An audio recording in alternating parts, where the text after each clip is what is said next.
From Citizen TV, this is the Monday Report with Trevor Ombija. That's absolutely right. And just in time for the Monday Report. Have you ever wondered what happens to your deposits should an institution of financial capability be liquidated? To make the story much simpler, what happens to your deposits? That's a question we're asking, and we'll give you the answers later on today in the discussion that we'll have. Joining us in studio will be Helen Chepkwon, Chief Executive Officer, KDIC. David Irungu will also be here, Director, Bank Resolution, KDIC, and Paul Manga, Director, Risk and Bank Examination, KDIC. As a depositor, what happens to your money should the financial institution go down? What are the guarantees? Who's there to look after your back? That's the conversation we're having later on here with my panelists in studio. But first, our top stories tonight.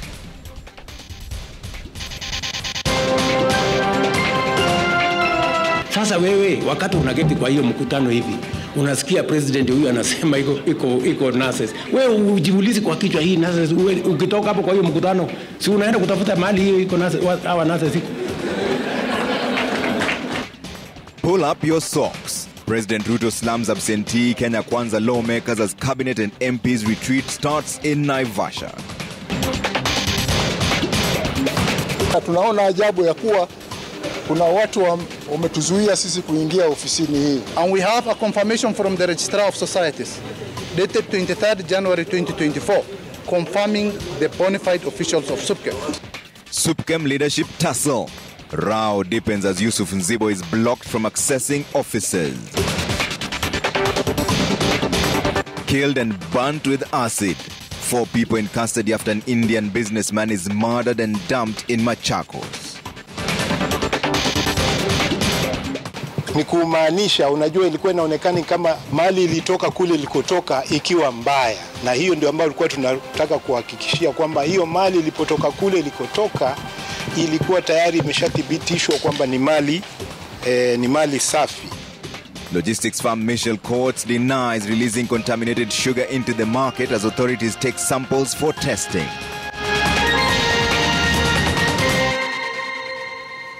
Well, thank you so much for tuning in. We hope you had a fantastic day. Our sign language interpreter tonight is Yulanzale. So President William Ruto has slammed absentee lawmakers that he says are not in touch with the electorate. Speaking during a retreat with the Kenya Kwanza MPs, President Ruto accused the lawmakers of derailing government bills by missing House sittings.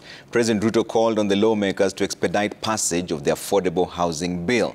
The 3-day joint retreat is aimed at streamlining the government agenda as well as evaluate cabinet performance. Stephen Leto has more from Naivasha. First retreat of the Kenya Kwanza government in 2024, bringing on board all cabinet secretaries as well as lawmakers drawn from the ruling coalition. President William Ruto, who chaired the joint parliamentary group meeting, took a swipe at the lawmakers whom he accused of being absent in their constituencies, where the government is undertaking its projects. I know there is always a temptation to do what politicians do, and that is to focus at the next election. I want to urge you, let's do what leaders would do. Let's focus at the transformation of our country, and let us focus at what contribution we can make to change the destiny of our country by focusing on the next generation. In the meeting to align Parliament and the executive agenda, President Ruto called for a more responsible legislature that allows the executive deliver its mandate with MPs told to summon cabinet secretaries only when necessary. The executive as well had certain requests to us as a legislature. There are certain matters that we have been asked to perhaps clean up and ensure that we don't interfere too much with the operations of the executive through certain summons that could easily have been avoided. President Ruto also called on the lawmakers to pass the affordable housing bill to actualize the housing pillar in his administration. Both the High Court and the Court of Appeal termed the housing tax as unconstitutional and has no legal framework. We will implement the housing program. I don't want to say by whatever means possible. I have just said we will implement. We will. because it is what other progressive countries have done. The executive and the legislature, let us focus on helping the president to succeed. I am persuaded from where I sit that that is the most important thing in the next 2 years.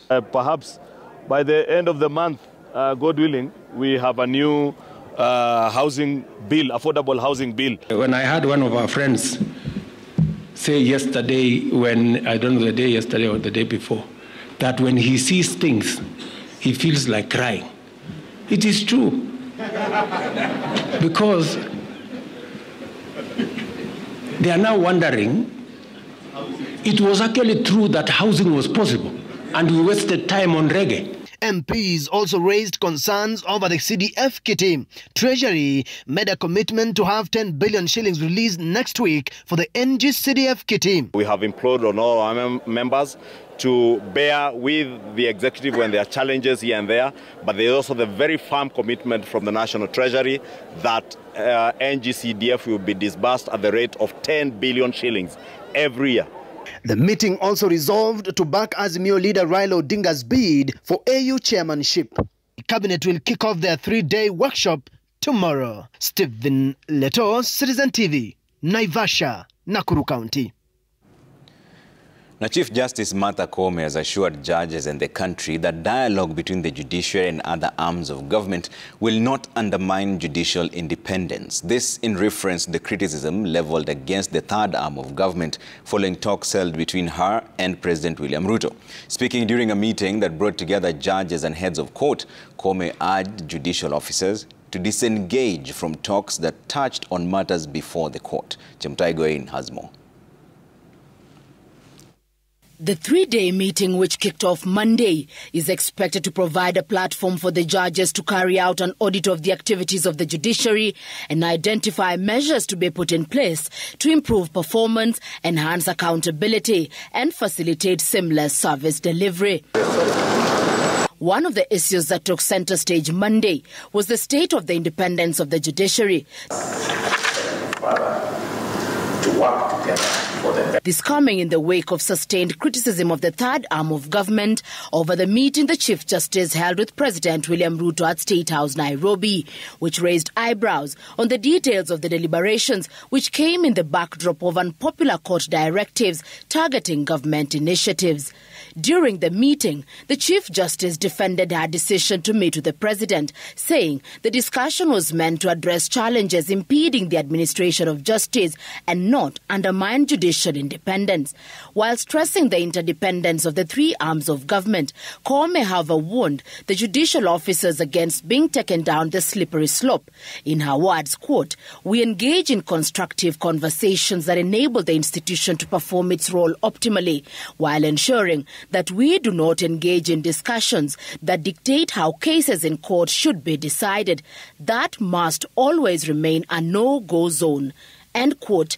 Seemingly alive to the fact that the judiciary has in the recent past come under public scrutiny over public interest cases it has handled, the Chief Justice called for a further review and examination of how such cases can be handled. She narrowed down the challenge to the timelines for hearing and determining the cases, particularly touching on government programs, as hearing dates are often set far off from when the cases were lodged. While questioning whether the courts were handling public interest matters in a manner that respected the judges' decisional autonomy, she said, quote, "It is important that we reflect on our rules of procedure, especially the Constitution of Kenya, on the protection of rights and fundamental freedoms, Practice and Procedure Rules 2013, and the Judicial Review Procedure Rules, and whether they facilitate speedily handling of time-sensitive public interest cases." End quote.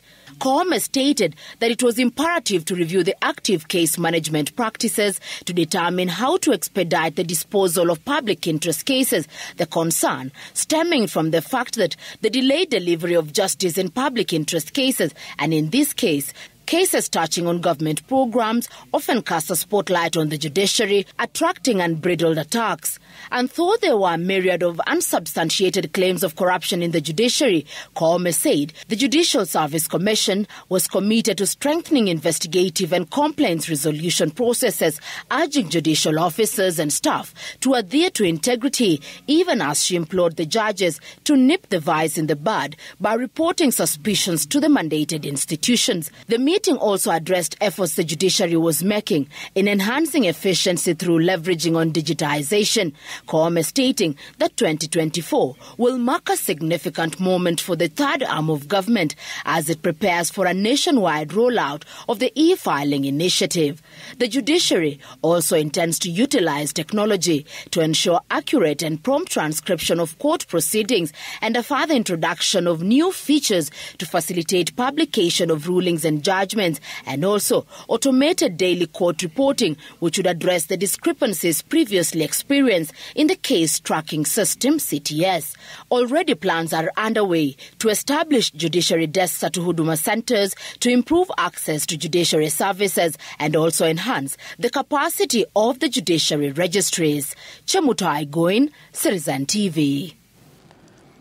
Now, police in Nairobi are investigating the circumstances under which an Indian businessman was killed and his body doused in acid at Kilili area in Machakos County on Valentine's Day. The late Jayesh Kumar was last seen with a close friend at a petrol station in Nairobi West area before the two drove down to Lukenya area, where their friend, who is among 4 suspects in police custody, had reportedly told Kumar he was going to buy a piece of land. Now, the 4 who were arraigned at the Kibra Law Courts on Monday afternoon will spend the next 21 days in custody to allow police to conclude the investigations. This CCTV footage captured along Kodi Road in Nairobi West on Valentine's Day. The late Jayesh Kumar is seen walking alongside his wife and son, who is wearing school uniform at around 7 a.m. The family heads towards the estate main gate. Detectives believe that after escorting his son to school, Kumar went to meet a friend identified as Kalyan Vekaria, an Indian national, at a petrol station in the area. It is believed that the friend lied to Kumar to accompany him to Kilili in Lukenya, Machakos County, where he was planning to purchase a piece of land. The two then drove towards Mombasa Road using this vehicle, which is now in police custody, arriving at the scene of crime at around 11 a.m. Unknown to Kumar, Vekaria had allegedly hired 3 hitmen who ambushed them inside this vast land surrounded by bushes. He was allegedly hit at the back of his head with a blunt object before falling down. The hitmen, who were armed with acid, then removed his clothes before pouring on his body in what police believe was a plan to conceal evidence. They left the area in a hurry, leaving behind the murder weapons. Following his disappearance, the family of Kumar made a report of a missing person at Langata police station on February 15th. DCI detectives from Nairobi area launched investigations and arrested one of the suspects, Munguti Mulandi, in Athi River. Mulandi led detectives to Lukenya Conservancy, where the late Kumar was allegedly executed. At the scene of crime, officers recovered pieces of broken spectacles and an earring believed to belong to the deceased. The detectives were informed by their counterparts from Kyumbi Police Station that they had recovered pieces of bones, a checked shirt with blood stains, a shoe, underwear, and a metal rod from the area after they received a call from security guards manning the conservancy. Police also recovered a motorbike, which is believed to have been used to ferry the hitmen to the site. The 4 suspects, Kalyan Vekaria, Munguti Mulandi, Gideon Mwasa, and Stephen Mwa, were on Monday afternoon arraigned at the Kibera Law Courts, where the prosecution team requested for 21 days to continue detaining the suspects as they conclude investigations. Police were granted the 21 days to conclude the probe and charge the 4. Sources close to investigations have told Citizen TV that the plan to execute Kumar could have been hatched towards the end of last year. Detectives who are yet to establish the motive of the murder suspect a business deal gone bad or a sour romantic affair. Now, the leadership tussle between two factions of the Supreme Council of Kenya Muslims took a new twist today when a faction led by reinstated former chairperson Yusuf Nzibo was denied access to SUPKEM offices despite securing a court order. Ayub Abdikadir has more. The drama and near physical exchange outside the Supreme Council of Kenya Muslims offices is the latest leadership wrangle, after Yusuf Nzibo-led faction attempted to access the offices. The warring parties engaged in a standoff as the Hassan Olenado-appointed security, with reinforcement from police, denied the Yusuf Nzibo group access into the building. In January, a Nairobi court issued an order reinstating Yusuf Nzibo, further deepening the leadership dispute. Siku ya Ijumaa, Judge John Vigiti alidhibitisha ya kuwa mimi ndio mwenyekiti kama nilivyosajiliwa na Registrar of Society. Na katika hiyo kesi bwana Olenado walikuwa wamemshtaki registrar, kesi ikatupwa nje kwa sababu yeye hajasajiliwa na Registrar of Society. However, despite bearing a court order issued in January, Nzibo's faction and his lawyers were locked out. We have a confirmation from the Registrar of Societies dated 23rd January 2024, confirming the bona fide officials of SUPKEM, led by the good ambassador here, Ambassador Yusuf Abdurrahman Nzibo. The dispute over SUPKEM's leadership has been in court since 2019, when SUPKEM's National Executive Committee resolved to suspend Nzibo, leading to Hassan Olenado's assumption of office as the chairperson in an acting capacity. Na tumekuja na amani kuingia hii ofisi, na tunaona ajabu ya kuwa kuna watu wametuzuia sisi kuingia ofisini hii. Tumekuja kwa amani na tunawaambia Waislamu mwongozo mpya umekuja na tunataka kufanya kazi na kila mtu. The leadership wrangles, according to many Muslims, has tarnished the reputation of the council, with both factions gunning for the council's control. Ayub Abdikadir, Citizen TV. Now, officials at the privately owned Michel Court's Container Freight Station, CFS, in Mombasa, have dismissed claims that the contaminated sugar stored at the station was released to the local market. Michel Court CFS Director in charge of operations, James Rariaya, said that samples have been taken for laboratory and quality assurance testing by KEBS and that no sugar has been released for consumption. The contaminated sugar is part of the consignment that arrived in Mombasa from Mauritius on October 9, 2023. It was shipped into the country inside 46 20-foot containers aboard the container carrier MSC Eagle F. Kitu ambacho kilitushtua sana ni kwamba tunaambiwa kuna poisonous sugar na mambo mengine. Unajua hizi adjectives tunazitumia kiolela. So ni kumaanisha, unajua ilikuwa inaonekana kama mali ilitoka kule ilikotoka ikiwa mbaya, na hiyo ndio ambayo tulikuwa tunataka kuhakikishia kwamba hiyo mali ilipotoka kule ilikotoka ilikuwa tayari imeshathibitishwa kwamba ni mali safi. The ship partially sunk for over 24 hours outside the Kilindini Channel. Several containers were thus affected by water seepage. Sukari hii ilikuwa kwenye container 46. Meli ilipokuja hapa Mombasa ilipata shida kidogo, na meli hiyo yenyewe iliwahi kuingiza maji. Ilipoingia maji kwenye hiyo meli, kuna maji kidogo pia iliingia kwenye containers ambazo zilikuwa chini ya ile karibu na engine room ya ile meli. Na katika consignment hii ya container 46, kulingana na hesabu yetu na baada ya kufanya hiyo verification, kuna container 13 ambazo zilikuwa zimeingia maji. And with heightened concerns over the contaminated sugar being released to local markets, Michel Court's CFS Director in charge of operations, James Rariaya, confirmed no contaminated sugar had been released from its facilities to the local market. Hakuna sukari yoyote mbaya ama sukari ambayo iliingia maji ambayo ilitoka hapa kutoka kwenye hizi warehouse zetu.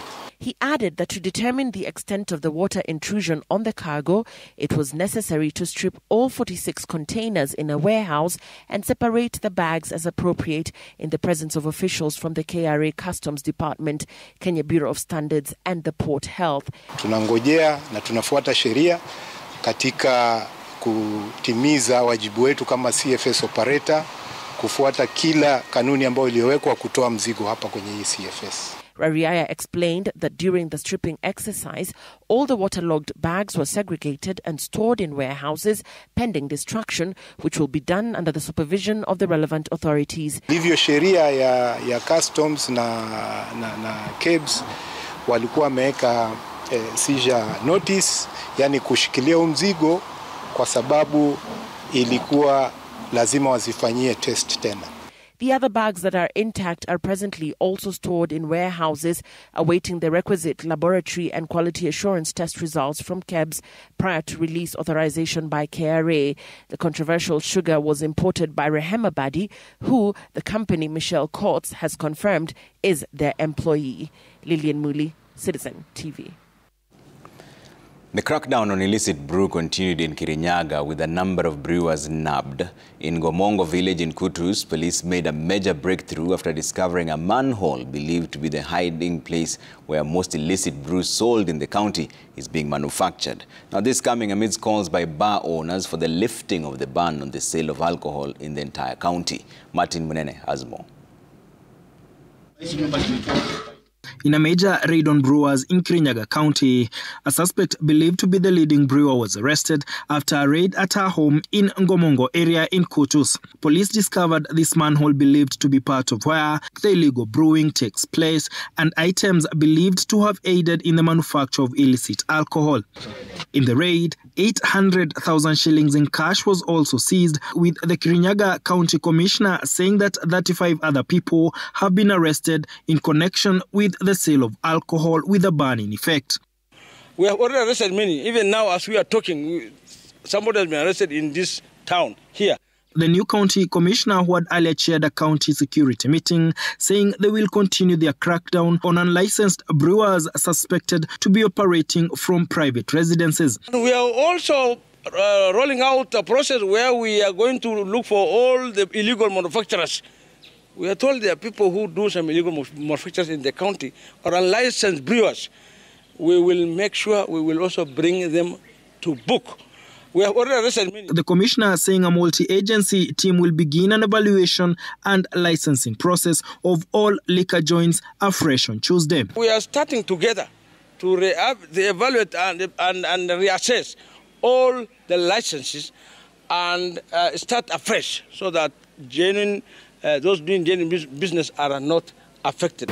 We have formed 20 ward vetting committees made up of county government and national government officials. The committees will, from tomorrow, 20th February morning, conduct physical verification of all alcoholic outlets. In the new licensing process, civil servants who are in the alcohol business will be dealt a blow as they will lose their licenses permanently. We have already identified and we have a list of all civil servants or all officers of the county government who own bars. And we have discussed that with the CC here in our meeting, that the license for all those bars owned by officers or the county government officials have been revoked and will not be reissued with license. But even as this goes on, bar owners are calling for a review of the blanket ban on the sale of alcohol in Kirinyaga County, saying they are suffering losses. Tunamuomba tufungulie afanye verification tukiwa tunaendelea mbele na kazi. Kwa sababu kitu moja nitamwambia, kama ni panya akiingia kwa nyumba yako, huwezi momoa nyumba kwa sababu ya panya mmoja. First, both the country and the national government to consider the fact that bar owners are genuine business people with the families. Tunakuomba tu mamu wetu akiturumbisha tu kazi tufanye nini, tuendelee na nini na kusomesha watoto wetu. The traders are committing to help the government in the fight against illicit and poisonous drinks like the one that led to the loss of 20 lives in Kirinyaga County. Martin Munene, Citizen TV. Now, police in Juja in Kiambu have arrested 4 suspected robbers for allegedly killing a guard and stealing a consignment of alcoholic drinks from a newly established joint. Now, the suspects, armed with crude weapons, are said to have raided the new joint at Midnight Gardens in Kimbo area, switched off electricity and disconnected a standby generator before killing the guard and taking off with the goods. So according to Kiambu County Police Commander Michael Mushiri, police recovered other crude weapons, including a jack with the resemblance of a gun, and which they used to inflict fear among the bartenders present during that 4 a.m. incident.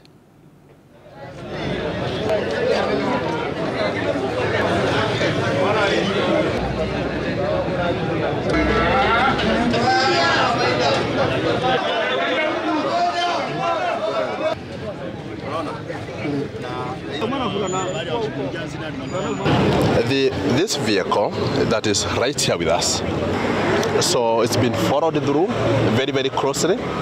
So we knew that we needed to leave them try to do their thing, but they were not aware that the police officers were crossing in on them. And we can see there are sacks there where they're able to stuff these products and then leave after doing all this damage.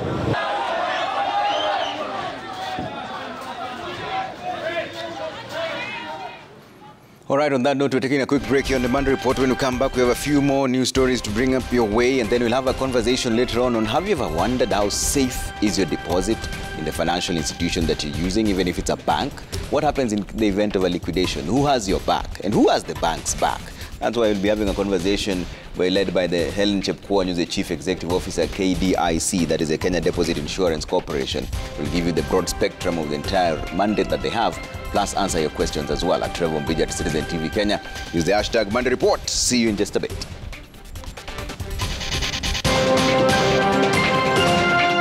Mama alikuwa ananipeleka kukata kuni. Sasa mimi siwezi hizo miba zote. Hope for needy students as Kenya Pipeline Company offers full scholarships.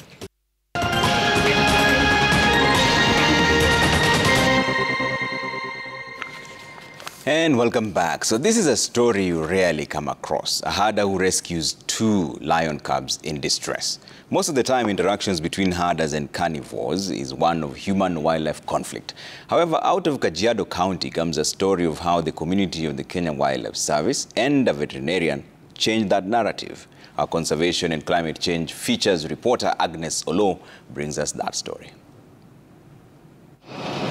At Meshinani village, Ilangarunyoni Conservancy that neighbors Amboseli National Park, George Olelupempe is a resident here.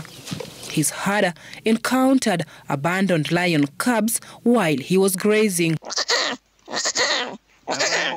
Alipata kunipatia taarifa. Tuko na kikundi chetu inaitwa Gulu Community Rangers ambao anaishi ndani ya jamii na tuliweza kuripoti. Whenever the community get any report regarding wildlife, they report to us. Olgulului community rangers made it to the scene but had to seek guidance. We responded to the ground where we have met 2 cubs. We have also informed KWS where we also worked together. They told us to keep monitoring. We monitored on that day. That was on day 24. On day 25, we also kept monitoring it. Now, the reason why we had left the cubs in that position the first day is because we thought that the mother could have been hunting somewhere and that the mother would be able to come back and collect the cubs. So when we found the cubs the second day, not only were they still at the same position, but we also discovered that one of the cubs was injured by the vultures. The lioness never returned. Mokami and her sister, alone and vulnerable, were targeted. Mystery of a lioness abandoning her few days old young ones lies in this space thanks to the herder who was just right in time to save them from a wake of hungry vultures. Amboseli-based Kenya Wildlife Service officers rescued and transferred the cubs to the Nairobi Animal Orphanage for emergency treatment and nursing. Mokami was doing well, but her sister was quite weak. She was very dehydrated and she had a very big wound on the left side of her face. 5 days into her treatment, Mokami's sister that is, she didn't make it, she passed away. And so we remained with Mokami. Mokami has been a fighter. Despite her coming at a very low weight and not in very good condition. She has pushed through. Dr. Mukami's desire to save all the lion cubs was cut prematurely. I had come to give her some injections for pain and antibiotics, and I found her dead, and Mukami was really crying. So I picked up Mukami and she kept quiet. So I held her in my arms, and then she decided to urinate on me. So the animal keeper who was there feeding them saw that, and he told me that's a very good sign. It means that this animal likes or respects you and is feeling safe. So I told him if that is the case, then we should call her Mukami after me. Seeing the healthy cub it has become, the Nairobi Animal Orphanage have put up a call for Mukami's adoption. She's taking milk. She's taking half a liter in the morning and half a liter in the evening. They are mixed with half a kg of meat. Whatever we are generating here may not be enough to take care of all the animals that we have here, all the other lions that are here. We feed them 9 kgs of meat every day. So when you give one tablet, and of course these are big animals, so a tablet of Bravecto costs about 5,000 shillings. For a big lion, you will have to give like 4 tablets. Does the individual adopting get the privilege of taking Mukami with them? These are wild animals. They cannot be domesticated. So they contribute towards their conservation while in the facility. And whoever who does the adoption has a number of benefits, like the animal can be named after the individual who has done the adoption. The individual also gets opportunity to visit the animal that he or she has adopted, to come and see how the animal that he or she has adopted is faring on. As this cub awaits a new name from whoever she will interest, for now she rides on Dr. Mukami Ruoro's identity. Agnes Olokachola, Citizen TV. So, with recent reports showing how the high cost of living has locked many from accessing education at different levels, various stakeholders have called for increased collaboration to ensure equitable access to education. And despite a number of entities offering scholarships, needy students with disabilities are often overlooked, lacking the required assistive devices to pursue their education. However, the Kenya Pipeline Company now has rolled out a robust scholarship that now not only supports the education of needy students with disabilities, but also offers them extra support to ease their integration in a productive workforce. Loro Tieno has more. 8 a.m., the Kibos Special Secondary School in Kisumu County, and John Napao joins his peers for an English class. John is 400 kilometers from home. Having scored 143 marks in KCPE, the economic status at his home in Kalokol town, Turkana County, was threatening to cut him off from the path of education. Mama alikuwa ananipeleka kukata kuni. Sasa mimi siwezi hizo mamiba zote. Mama tu ananiambia nikae hapa. Alafu anakata kuni ananipea yangu mimi baby. Nikiuza na nini? Namwambia kama nimepata hii sasa acha ninunue kama ni miwa hii yenye inatoka Uganda nauza hiyo na natembesha. According to a report published by the Kenya Institute of Special Education in 2018, an average of 250,000 students with disabilities are enrolled in education institutions. The report further indicating that the numbers shrunk higher up the education ladder due to, among other things, lack of school fees, inadequate assistive devices, as well as stigmatization. With the report calling for partnerships with institutions that offer special needs education, the Kenya Pipeline Foundation swerved into action. We found that persons living with disability are very marginalized from the educational system. And a lot of them would come, write handwritten letters asking for funding. And we found that why give one-off opportunities when there's seemingly a structure within the national government that could support that and we could partner with. So between ourselves and the National Council for Persons Living with Disability, We then set up an initiative called Inuka. Now, give me an example. Established in 2016, the foundation has so far spent a total of 59 million shillings in sponsoring 670 needy students with disabilities selected from across the 47 counties. The scholarship not only caters for tuition fees for the beneficiaries, but also personal effects as well as learning materials. I have seen that it has also impacted in the improvement of learners' performance, because initially, sometimes they will be sent home for school fees. Sometimes, even if they may not be sent home, but even if they are in school, without basic needs, the learners may not be able to concentrate in class. When a learner performs well, it means their life, their career life is guaranteed. Income in life, in terms of job placement, is guaranteed. So a scholarship to any learner is very crucial. But when it's a learner with visual impairment, it gives them a competitive advantage. And with the recent implementation of the new funding model in universities, the Kenya Pipeline Foundation spread its wings in 2023, launching the Inuka Plus Scholarship to support needy students through higher learning.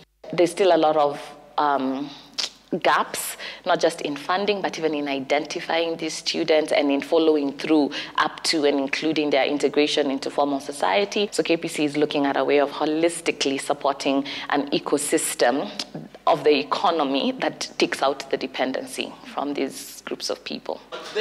Despite the skyrocketing cost of living, John, like hundreds of other beneficiaries of this scholarship, remains optimistic that his hard work will transition him into gainful employment and fulfill his dream of becoming a lecturer to not only uplift his community, but the country at large. Laura Otieno, Citizen TV.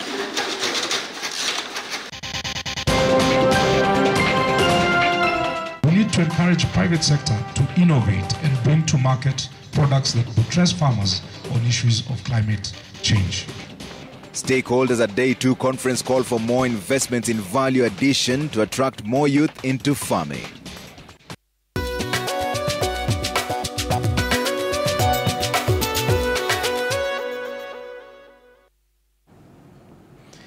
And welcome back. So in the face of an increasingly challenging macroeconomic landscape, Harambe Sako has recorded an expansion in its asset base, loans and advances to members and share capital as well. Our reporter Jasmine Wamboi delves into the comprehensive financial overview of Harambe Sako, one of Kenya's largest savings and credit cooperatives.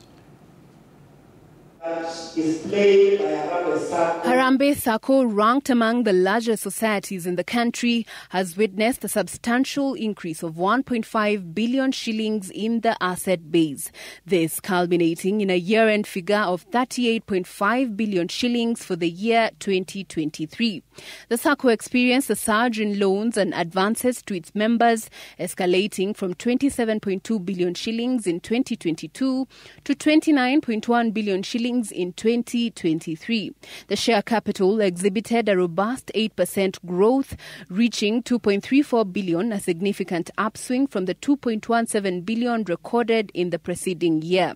This translates into an unprecedented dividend payout of 12 shillings per share and an 8.5% interest on deposits for its members. However, David Obonyo, the Commissioner for Cooperatives, issued a cautionary note against compromising the SACCO's financial stability through excessive dividends and interest rates. If the major business of your SACCO is to give loans, and you know how much money you are paying interest on loans, si mnajua? And then at the end of the day, you want to push to be paid 15% interest on savings. Na wewe unalipa 1% reducing, which is about 7-8%. Where will the rest come from? And at times we crab tumelipa interest at 12-13%. Bila kujua tunarudishiwa ile saving yetu. After 5-6 years, ukienda kusema unataka urudishiwe pesa zako, pesa zinakosa. The Sako's board chairperson, MacLeod Malonza, has announced the initiation of a share capital drive aimed at raising 4 billion shillings over the next 2 to 3 years. This strategic move seeks to diminish the Sako's dependence on external borrowing, which amounted to 3 billion in 2023. Additionally, the drive is anticipated to enhance liquidity within Harambe Sako. In order to sustain our growth trajectory going forward, the Board of Directors is putting systems in place that will ensure the growth curve is not only sustained, but also improved through the development of an agile, dynamic, and resilient strategy.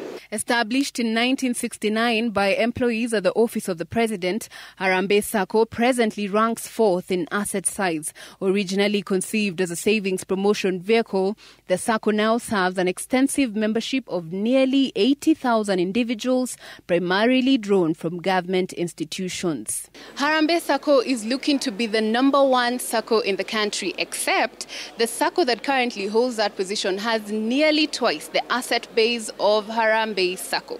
And so to do this, Harambe Sako is looking towards building institutional capital, growing its membership and digitizing its service delivery as a way to forge forward. Jasmine Wamboi, Citizen TV, Nairobi. So the government is pushing for more private sector-led investments in agriculture in a bid to attract more youth and boost farming activities in the country. Now, this was one of the key recommendations that emerged during the kickoff of this year's 7th edition of the Africa Agri Expo in Nairobi. Dennis Otieno has more. The Africa Agri Expo has provided yet another forum for stakeholders in the agricultural space to meet and discuss the future of what is undoubtedly the most important industry.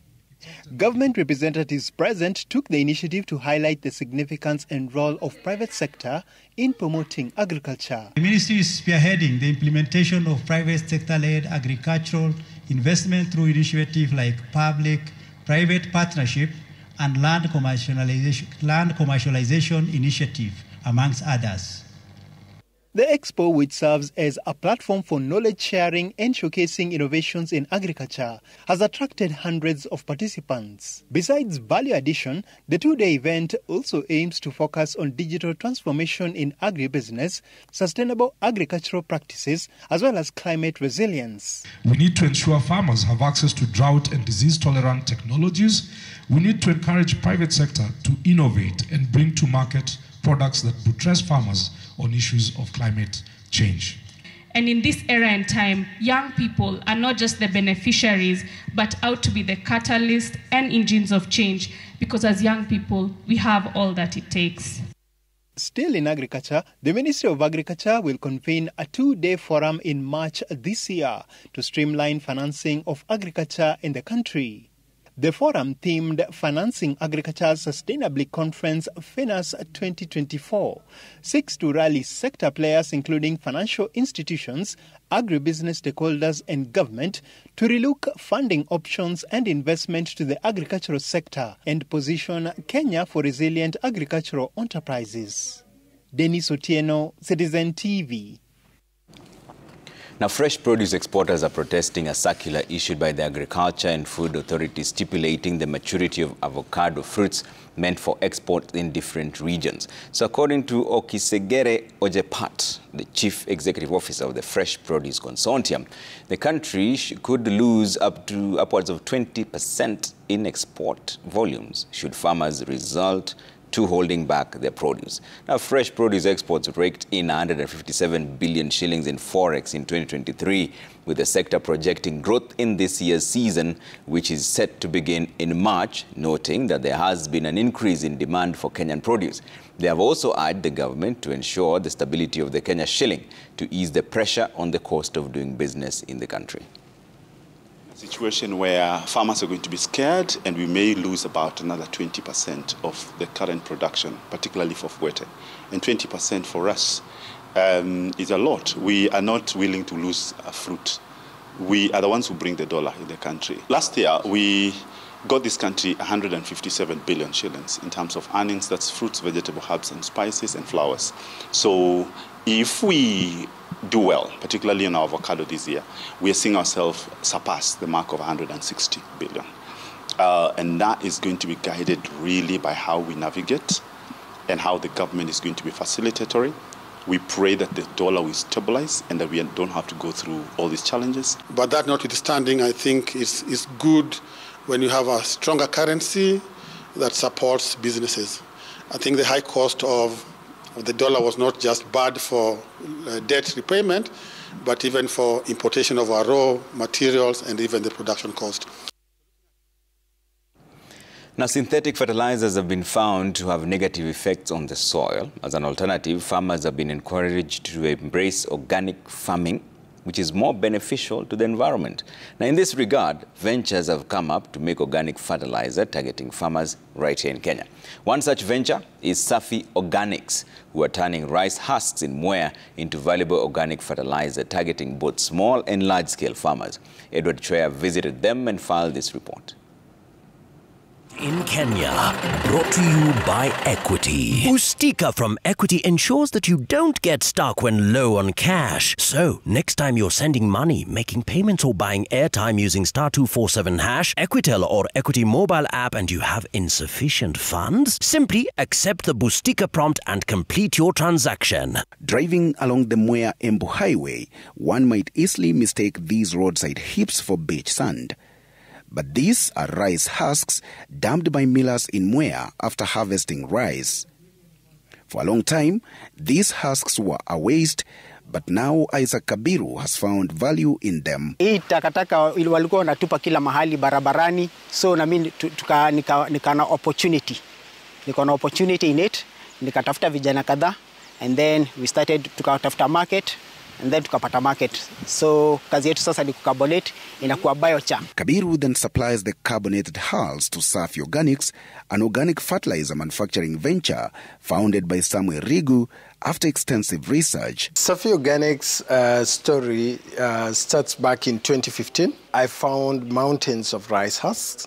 And I was like, what do people exactly do with these rice husks? So I say, what if I take it back to the farm? Because it came from the farm.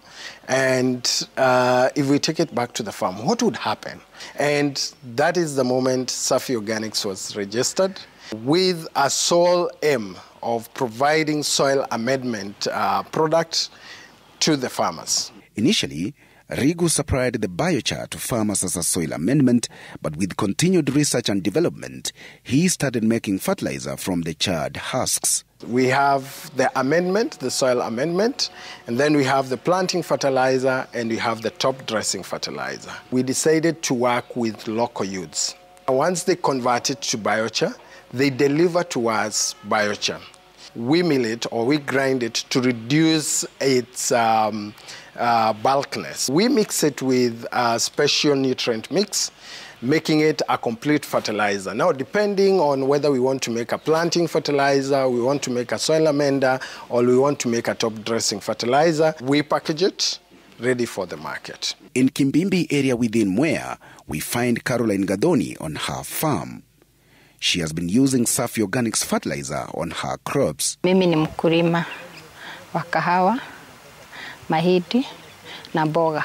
Natumia hii bore ya Safi Organic kwa muda wa miaka 2 sasa hivi na nimeona mafanikio. Inanitengenezea mchanga na mazao inakuwa juu. Kwa hivyo inafanya vizuri kwa mchanga na hata kwa hiyo mmea na hata ukikula hauna madhara yoyote kwa mwili. Nikivuna napata mafuno ya juu. Juu hata weight ya kahawa inakuwa juu. Safi Organics fertilizer has been certified by both Ecosat and KEBS and can be used on different crops. With this innovation, Rigu has also created employment to youths in Mwea, both directly and indirectly. Mimi binafsi pangu nimesaidika kufanya kazi na Safi Organic kwa sababu imeniendeleza, imeniwezesha kulisha familia yangu na kuwasomesha watoto wangu wawili. Familia nailisha through this. Pia kazi zingine useme kama niko na other businesses nime-extend kutoka hapa. So ile kitu kidogo napata hapa na extend huko biashara zingine kidogo kidogo, watoto wanasoma. Rego looks forward to expanding Safi Organics beyond Kenya and help more farmers adopt organic farming fully. We are looking at going to African countries where farming has been is part of their journey, giving them a chance for them to practice organic farming and at the same time earn more from farming. For a long time, farmers here in Mwea threw away these rice husks after harvesting their rice. But with persistent research, entrepreneurs are now finding meaning in this waste as they turn it into useful products like organic fertilizer. Edward Chwea, Made in Kenya, Citizen TV, Kirinyaga County. Made in Kenya, brought to you by Equity. Usikwame, bustika na Equity. Dial *247#, use Equity mobile app or Equitel and enjoy an instant cash boost of up to 100,000 shillings with a repayment period of 30 days, and you can top up multiple times to complete your transactions. Biashara isikwame, bustika na Equity.